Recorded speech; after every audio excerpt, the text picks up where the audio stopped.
We knew from previous VR projects that players would expect a high level of fidelity from the interactions with objects in the world, and during early testing of Half-Life Alyx, we received comments that objects were not making the sounds that players expected, given an object's material, size, and assumed weight.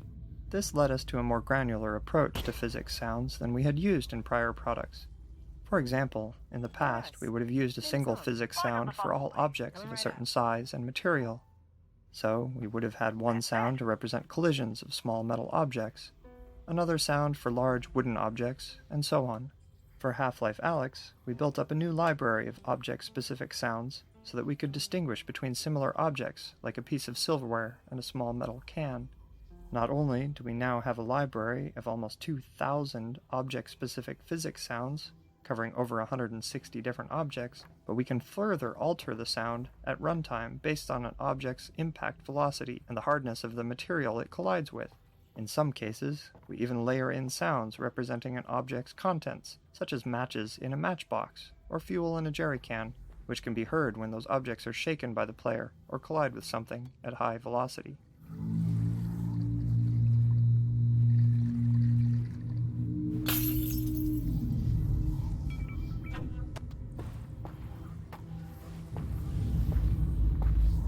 Anything look like a breaker box in there? Nah, I'm still looking.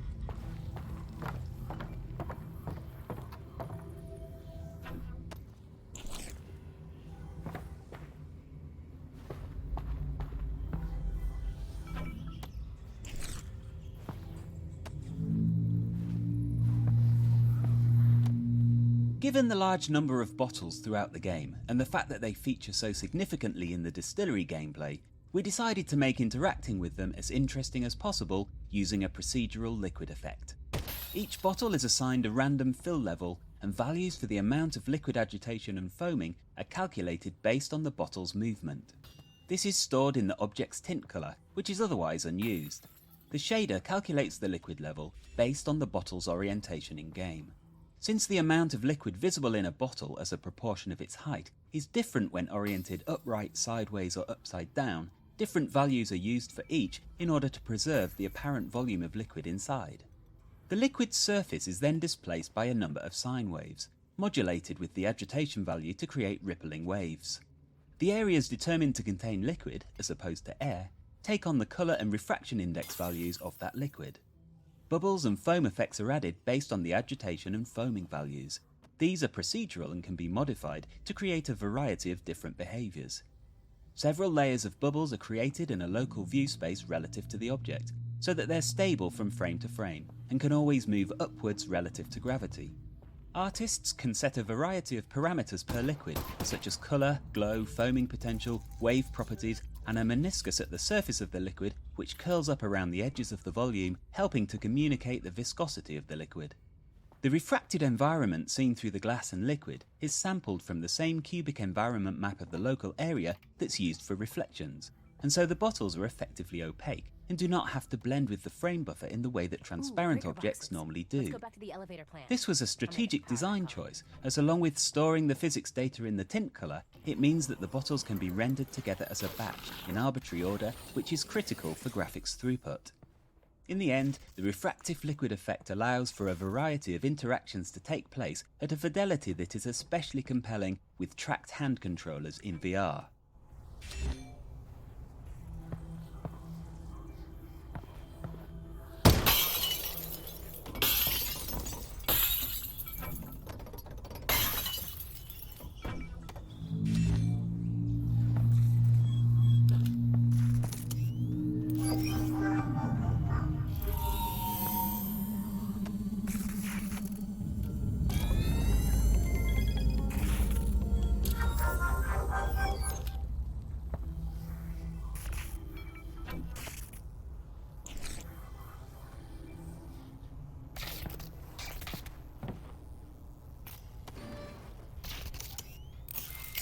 Here we go. This hotel's ancient. The wiring's gonna be a real rat's nest.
Power's back on. Let's check the elevator.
Boom.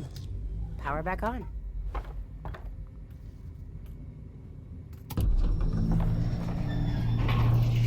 And up.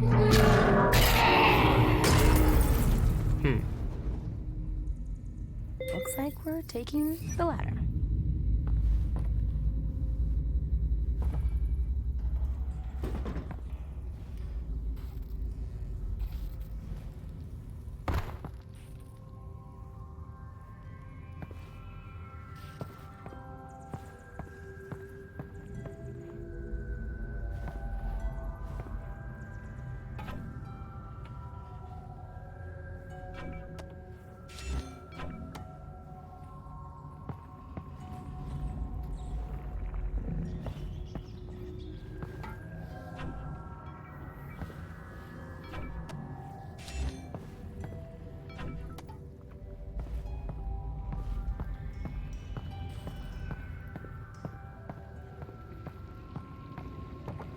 This place is overgrown. How dangerous do we think this stuff really is? Well, it falls from another dimension, so probably, yeah, extremely. But a rare opportunity to examine alien flora up close.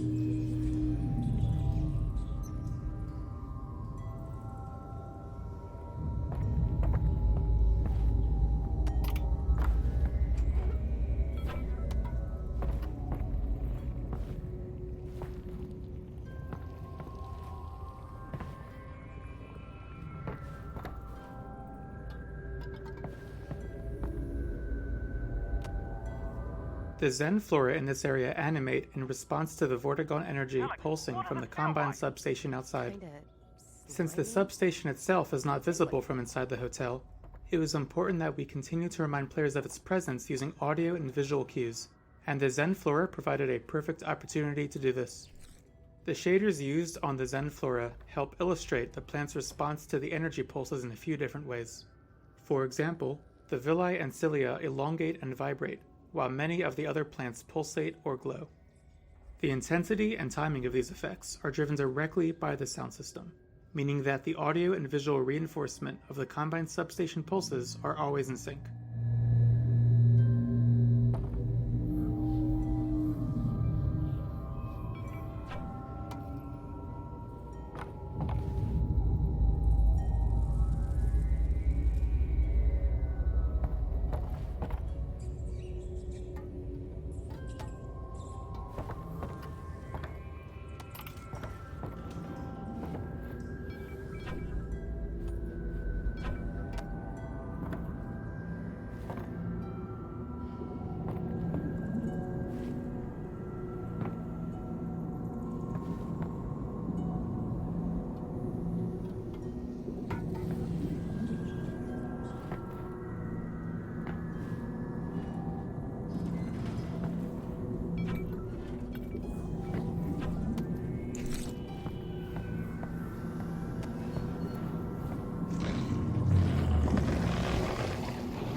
Oh, careful of those pustule things.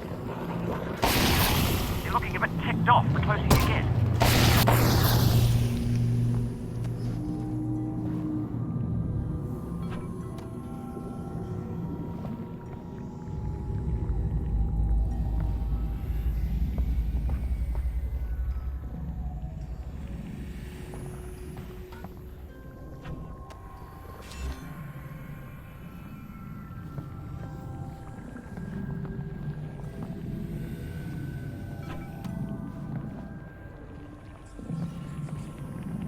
Ah!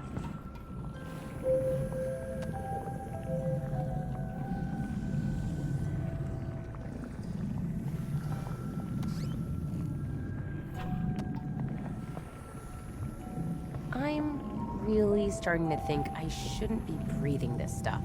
Agreed. Just keep moving. Maybe breathe less.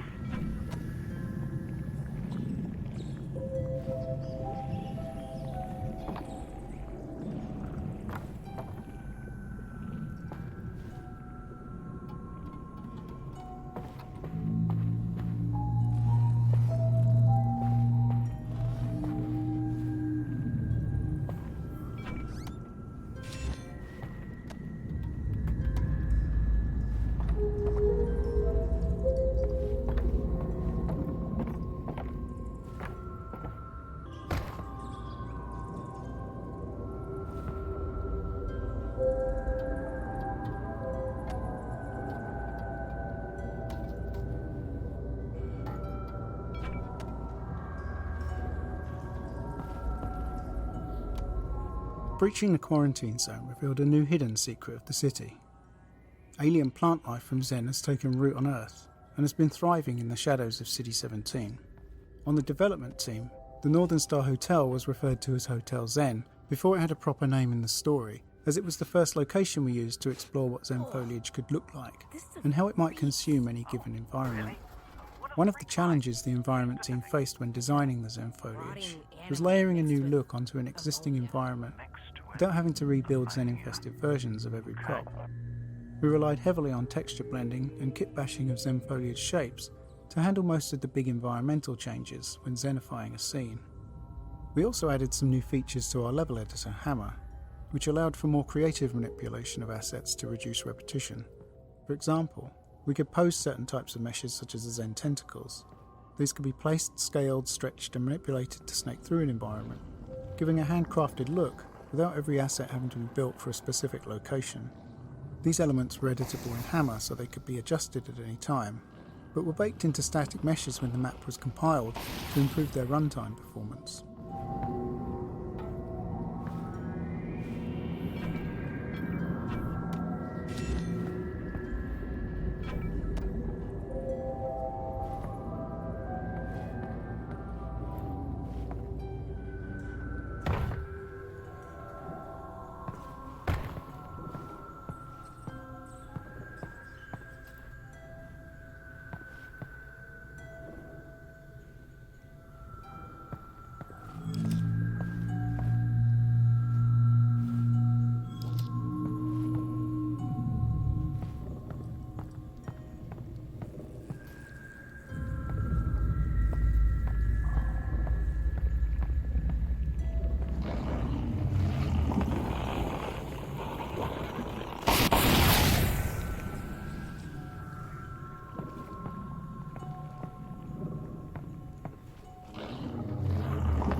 Gotcha.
Oh, that's not good.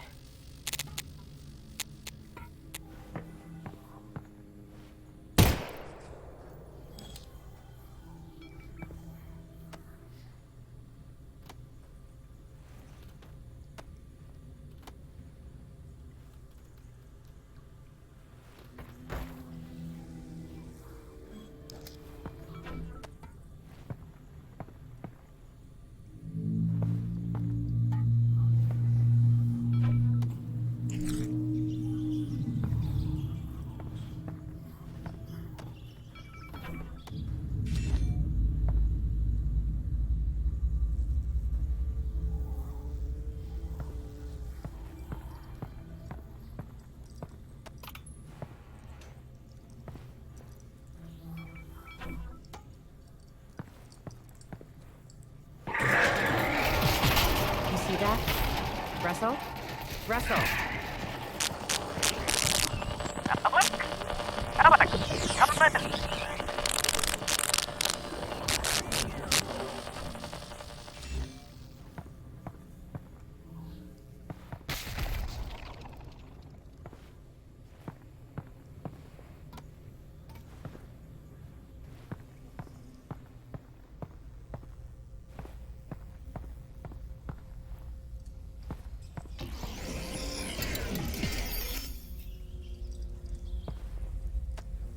The Reviver, one of the new enemy types introduced in Half-Life Alyx, arose from our observation that playtesters enjoyed searching their environment in VR much more than they had in traditional games.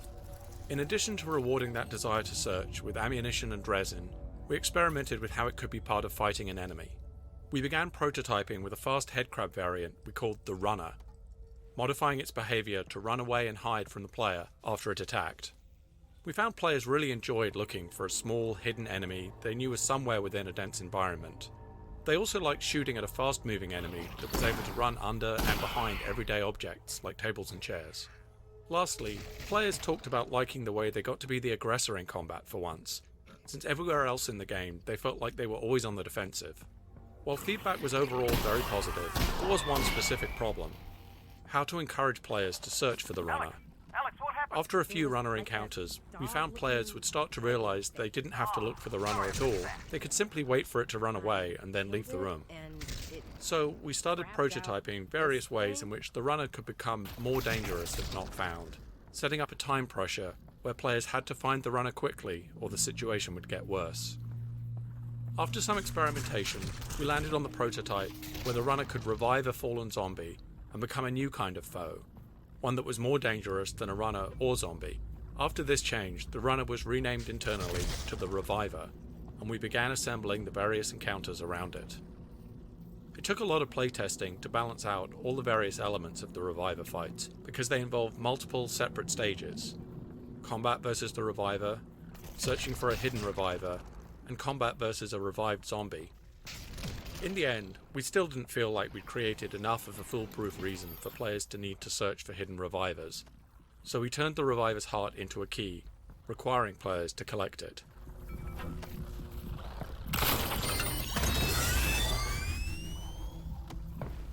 An enemy's animation can elicit a powerful emotional response from players, especially in VR. While developing the Reviver, we learned that sometimes a character performance can have unintended consequences. In our initial Reviver prototypes, we simply used a blue-tinted headcrab model with rudimentary electrical effects. The prototype was successful enough in playtesting that we decided to invest in a new, purpose-built model for the Reviver, with electrical skin and improved effects. Players identified the new Reviver successfully in the game, but we ran into a new problem. Players didn't want to fight it anymore. While the blue headcrab was easily identified as something dangerous, the new model was something that players had to evaluate from scratch, and they didn't necessarily see it as threatening. In fact, the animations authored for the new Reviver model were interpreted by many players as friendly or even cute. Players would often approach the creature to try to pet it, or worse, refuse to kill it to retrieve the required puzzle piece, blocking their progression in the game. If they did then realize that they were going to have to kill the cute creature to proceed, they felt horrible having to go through with it. To fix this, we reauthored most of the Reviver's animations, making it significantly more unsettling and menacing. We also made the Reviver more aggressive by adding a jump attack if the player got too close. With these changes to animation and behavior, players once again were fighting the Reviver as intended, and they no longer wanted to take it home as a pet.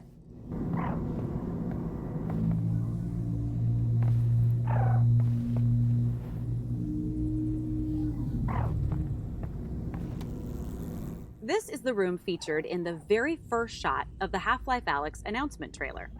It's not an obvious choice for that use. The room is dark, not particularly colorful, and it's a pretty pedestrian corridor. Cleaning supplies and laundry baskets are not in themselves attention grabbers. But we chose this scenario because it very effectively demonstrates the excitement and tension that we thought was typical of the game. All game trailers require careful design.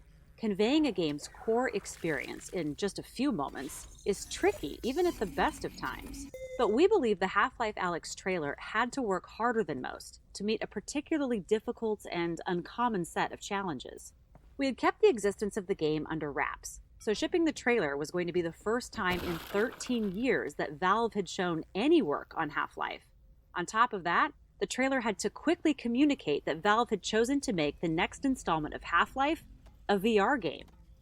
And although we were very confident in the decision to make a VR game and in the quality of what we had built, we still worried that revealing those decisions to the world might cause even our most loyal fans to make their own decision, that we had truly lost our minds.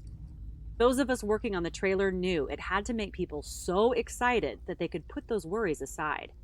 The trailer also had to clearly convey that the game was not Half-Life 3, meaning that it did not take place after the events of Episode 2. Half-Life Alyx was, instead, a prequel of sorts, occurring between the events of Half-Life and Half-Life 2. In addition, the trailer had to show depth, variety, familiar characters, and enough novelty and surprise to get across to the viewer that this was really and truly a full-fledged installment in the Half-Life series, not a small VR experiment or a spin-off. This was a tall order, but the entire game team rallied around the effort because everyone understood the value of the work. We're just as proud of the result we achieved in the trailer as we are of any other part of Half-Life Alyx.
That elevator will take me up to the substation.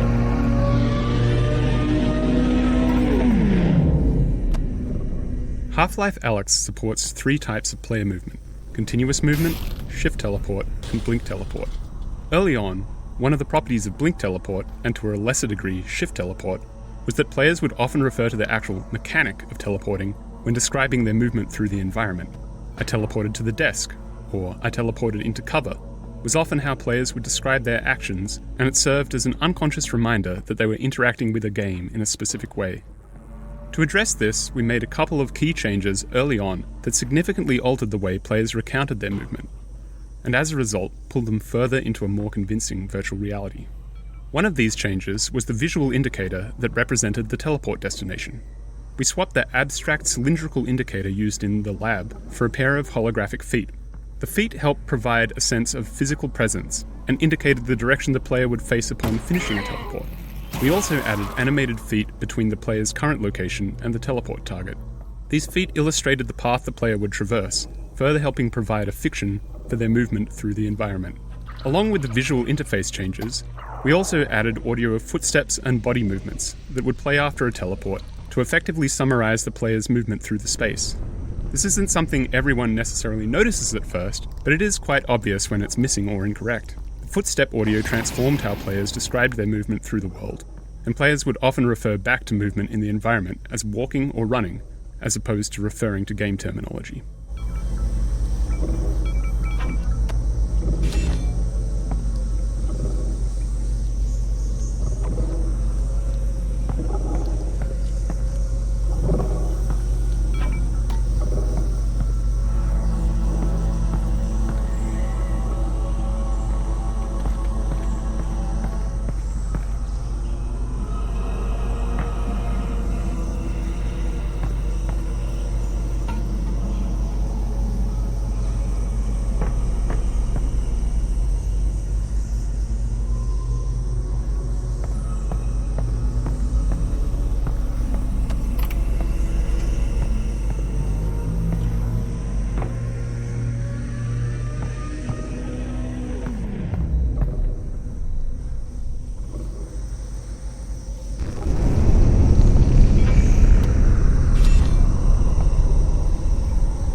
Compared to our traditional first-person experiences, in VR we found it was sometimes all too easy to create an intense atmosphere. This can be to the game's advantage, but it can also be detrimental in cases where our focus is on training players in some new mechanic. In intense situations, players frequently fail to notice or retain critical information, and as a result, we often had to reduce tension in areas of the game where we were introducing players to something new. The audio of the reviver here as the player descends beneath the hotel is designed to ease players into the idea that they will be encountering the creature that they had briefly seen as they entered the hotel earlier. The reviver's screen and its shadow on the wall are designed to reduce tension by indicating the position of the reviver around the corner, removing any potential surprise. Telegraphing the reviver's position and giving players the upper hand helps set up the resurrection scene, where players want to observe the reviver instead of shooting at it immediately.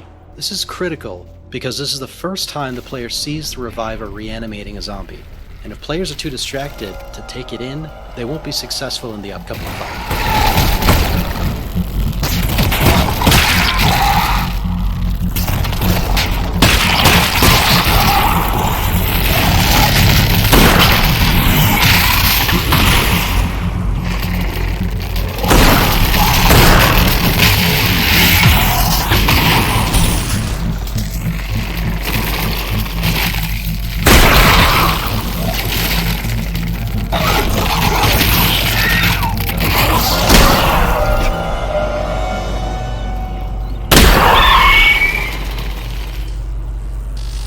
Alyx, is the dog gone? What happened? New development? It went into a dead guy. No. Yes. I had to shoot both of them. It was nuts, Russell. It sounds nuts. Oh, it was.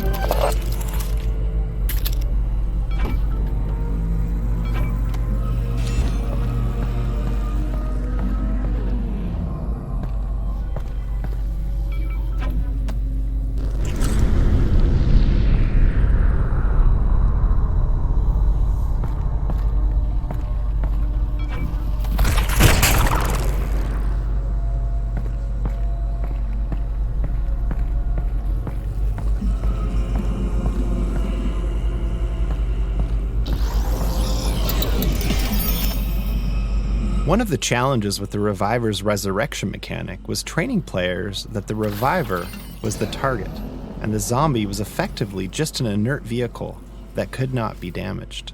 This was a significant departure from what we had been training players to expect. Up until this point in the game, players would see a zombie, shoot at it, and as long as they hit it enough times, it would die. The reviver breaks that expectation, and in early tests, players thought the game was broken when the zombie wouldn't die or even react to being shot. We had to make a number of changes to revive zombies to train players that this behavior was intentional. First, we designed the revived zombies' introduction animation to use particle effects and audio to draw attention to the changes that result in this new type of combat. Second, we substituted in dull particle and impact sounds to make shooting the zombie feel less impactful than it did in previous encounters with. And finally, we modified the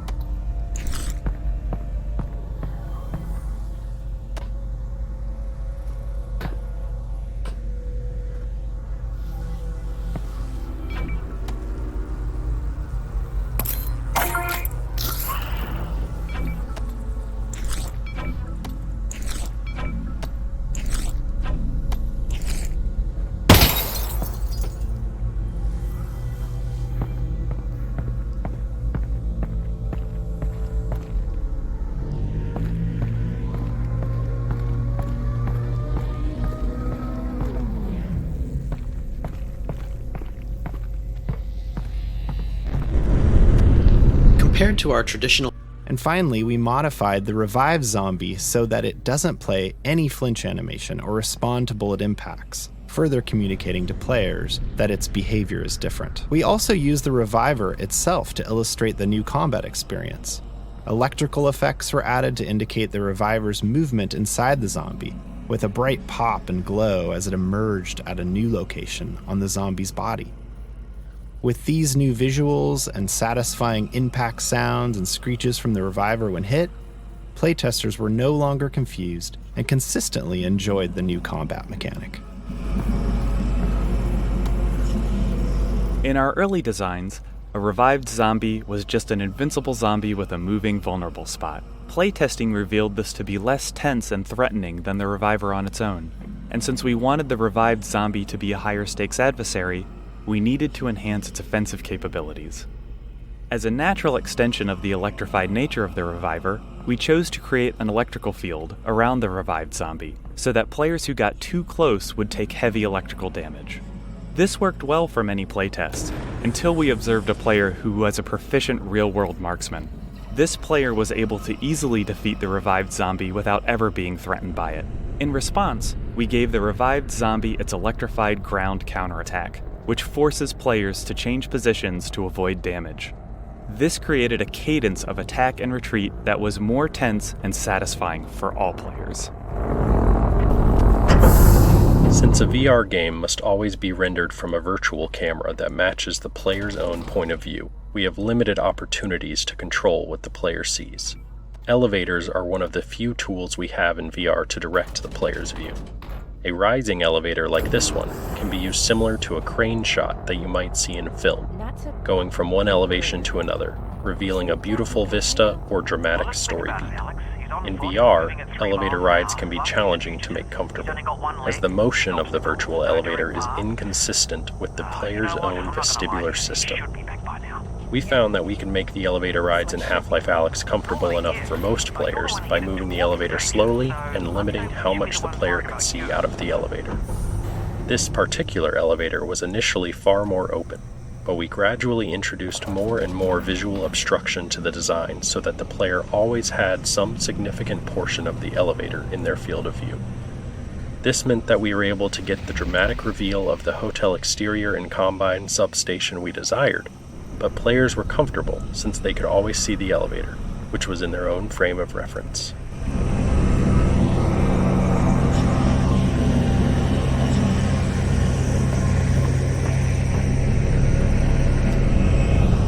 After exiting the elevator, the player gets their closest view yet of the Combine substation attached to the exterior of the hotel.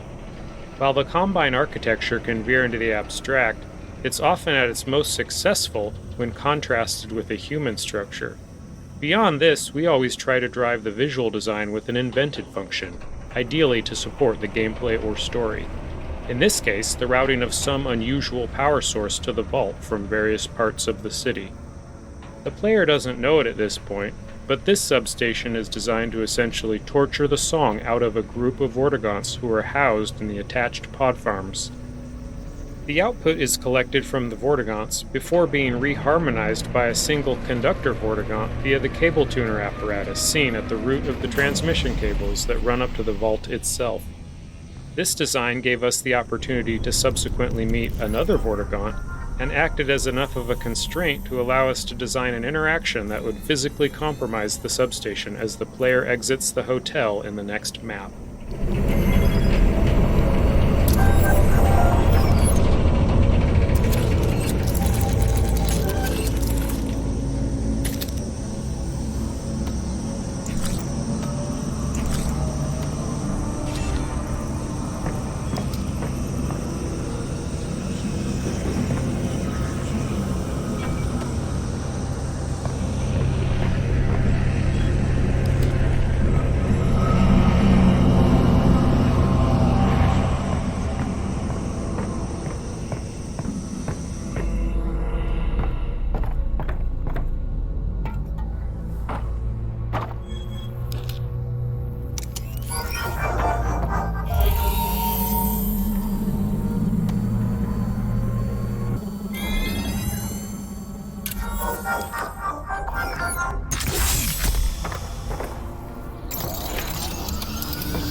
We've almost got it.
Oh, that should come in handy.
Uh-oh. This guy's not wearing a shirt.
Zen foliage has been designed to respond to the player in a number of ways. In dark areas, where the flashlight is active, some Zen flora will animate or expand in response to the light. These Zen plants respond to the proximity of the player's hand by glowing and pulsing. The glow effect in particular is rendered with an offset using the correct binocular perspective for each eye, which gives the impression that the glow originates in the interior of the organism.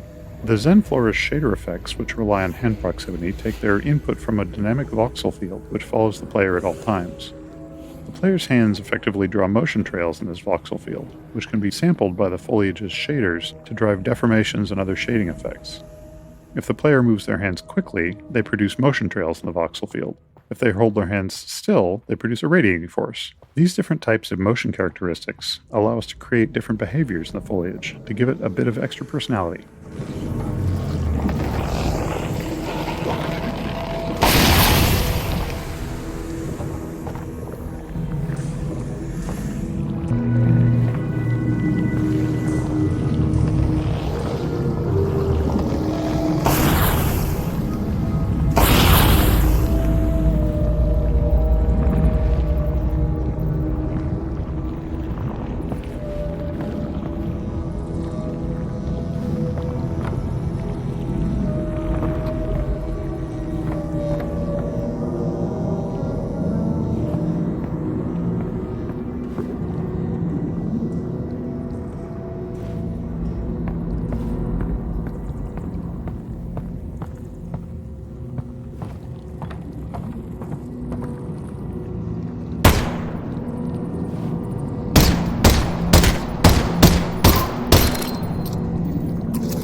Particle effects present an interesting challenge in VR due to stereopsis, which is our ability to discern the depth of objects from two slightly different views of the world we see from our two eyes.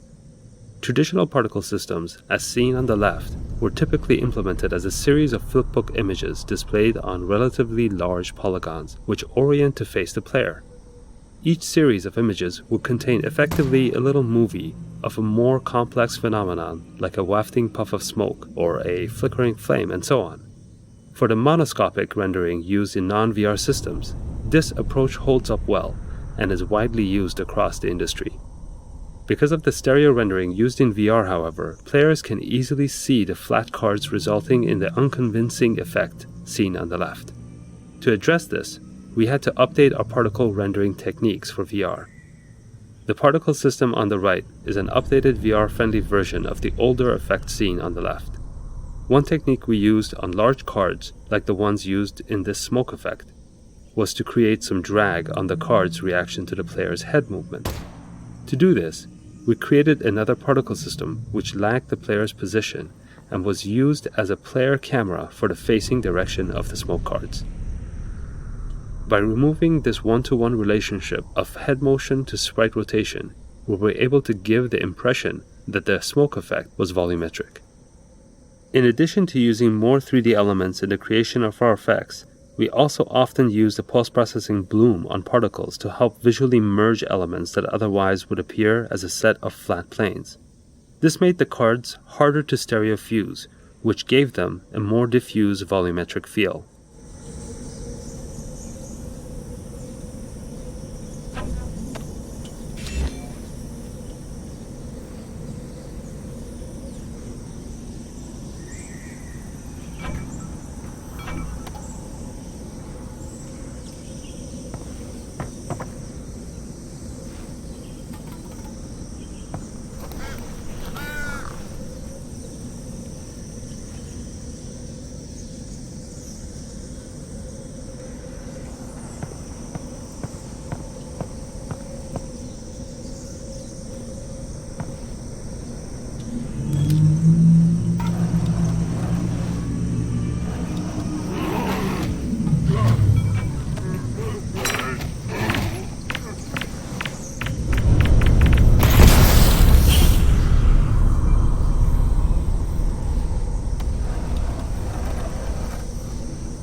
One of the tenets of Half-Life game design is creating crafted, moment-to-moment experiences that players participate in as they progress through the game.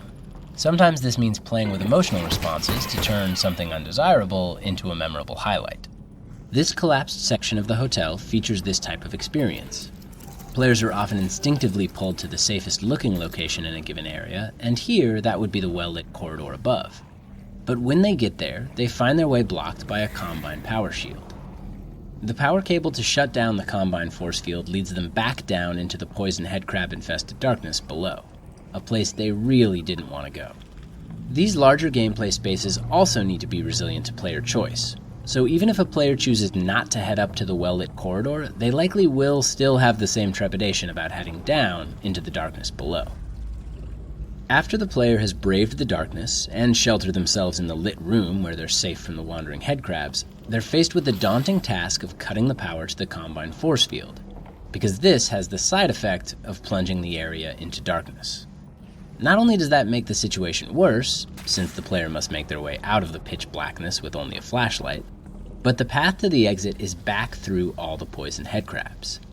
We spent a lot of time tuning this experience through careful playtesting and evaluation, and often, when recounting their travels through the hotel in post-playtest discussions, players would recall this moment of being plunged into darkness as a high point, managing to combine a feeling of amusement with the overall sense of dread.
Combine shield blocking your path.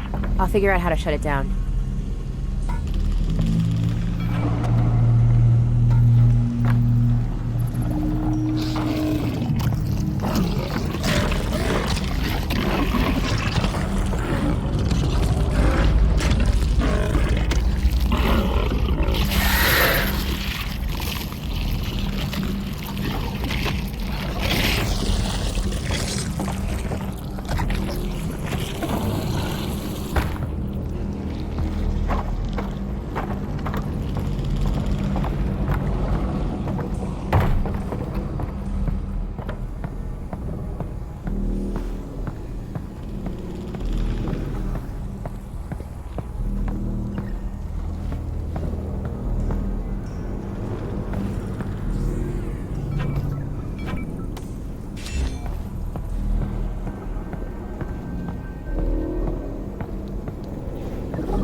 day. That combine weapon's unbonded. How are you sure? It's still in the case. They never leave them in the case. Nice. I didn't even need to edit your genetic code. I know. We'd love that. That's okay. There'll be a next time.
Oh man.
common game design problem is that of resource placement, and this spot in the game is a good example. Players have just left an area where they acquired the Combine submachine gun, and whenever they get a new weapon, we try to give the player the opportunity to experiment with it right away. So, right after the SMG, we make sure to give the player a bunch of ammo for it and a supply of not too threatening enemies, in the form of confined zombies and wandering headcrabs to experiment on. But playtesting has shown us that there's a wide range of ways that players respond to that setup. Some shoot a headcrab or two and move on, but some players take their time exploring the weapon, even using up all the ammunition we gave them. Now, after the headcrabs, the player is heading towards a new area, which features one of the hardest combat arenas in the game, where they must fight 2 revivers at the same time. How much ammunition can we expect the player to have here? How much should we put in this area between the 2 arenas to ensure all players will have enough to fight the 2 revivers? If we don't put in enough, player may be in a position where they cannot succeed at the upcoming encounter, and reloading their save games won't help them. They will need to go back and replay the previous area, this time conserving more ammo. That's not something we want to happen, nor is it something that we can expect all players to realize. Instead, many will repeatedly try and fail to be the 2 revivers. So, at its core, the problem with resource placement is that the dynamic range of resources carried by players can be significant, and it gets even wider as the game progresses. In Half-Life Alyx, we would see some players end the game with barely any ammunition, while other players had over 1,000 unused rounds. So how can we handle resource placement when there's such a wide dynamic range in player collection and usage patterns? Like many games, we opted for a dynamic system that looks at the player's current resource counts and makes decisions based on them. But the design of these kinds of systems can be tricky, because they tend to affect player behavior. For instance, in Half-Life 2, we placed breakable crates throughout the game which dynamically spawned resources based on the player's current health and ammo levels. This had the advantage of allowing us to not need a huge amount of playtesting for resource balancing, because as long as there were enough crates around, the player would always have enough resources. But because that system exists, we didn't have to spend much time on resource placement, and as a result, we didn't really craft challenges around resource collection. Players also learned that they didn't need to really care about the resource levels, because the crates were always going to top them up on whatever they needed most. For Half-Life Alyx, we wanted to revisit those assumptions. We knew that searching for resources in a VR environment was something players really enjoyed. So we wanted resource collection to be something players needed to do throughout the entire game. And that meant we didn't want them to ever reach the point where they had so much ammo and health that they didn't need to explore. We were also able to start playtesting earlier in the product development cycle than we had been able to when making Half-Life 2, which gave us the confidence that we'd be able to spend the time we needed to carefully place every resource. Those Combine shield doors are effectively making him... For Half-Life Alyx, we moved to a system that allowed us to craft a more specific experience, using a dynamic layer that attempts to reduce the dynamic range of resource gathering between players. Instead of placing generic resources that switch types, level designers carefully placed each resource type throughout the world. Some are easy to find, and some are more difficult. Then, as the player moves forward in the world, the system opportunistically removes resources in the path ahead based on the player's current resource levels. This had the benefit of allowing level designers to have a lot of control over the player's resource amounts in different areas of the game. They were able to craft areas where they wanted the player to be starved of one ammo type or encouraged to use another. For example, in this area, designers could provide enough ammo to ensure that the player would have enough to fight 2 revivers, with the knowledge that the ammo balancing system would remove much of it if the player was already loaded up. We could safely give the players a large amount of Combine SMG ammo in the previous arena, and know that the players who ran past the poison head crabs without firing a shot wouldn't find more here. There are a number of additional features to address complexities that result from this system, such as ensuring players always find something inside a Combine locker, or ensuring that players are still rewarded for searching carefully and regularly, even if they're carrying a lot of ammo. Ultimately, we want a player who is paying more attention to the environment to come out ahead resource-wise. We just needed some dials to be able to control how far ahead they got.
Up until this point, each Reviver encounter has been focused on teaching players something new about the Reviver so that they can defeat it. This arena represents the culmination of the training. There are no new rules, there is nothing to learn about the Reviver itself. By this point, players are armed with the knowledge required to progress. The challenge then shifts into a combat problem where strategy and execution are required. Players have to juggle and prioritize multiple targets, utilize all of their weapons, and manage a constrained supply of ammunition in order to prevail and make their way back out to the exterior of the hotel so they can deactivate the combined substation.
Dog come back again, Alyx? Yeah, this one was kinda rough.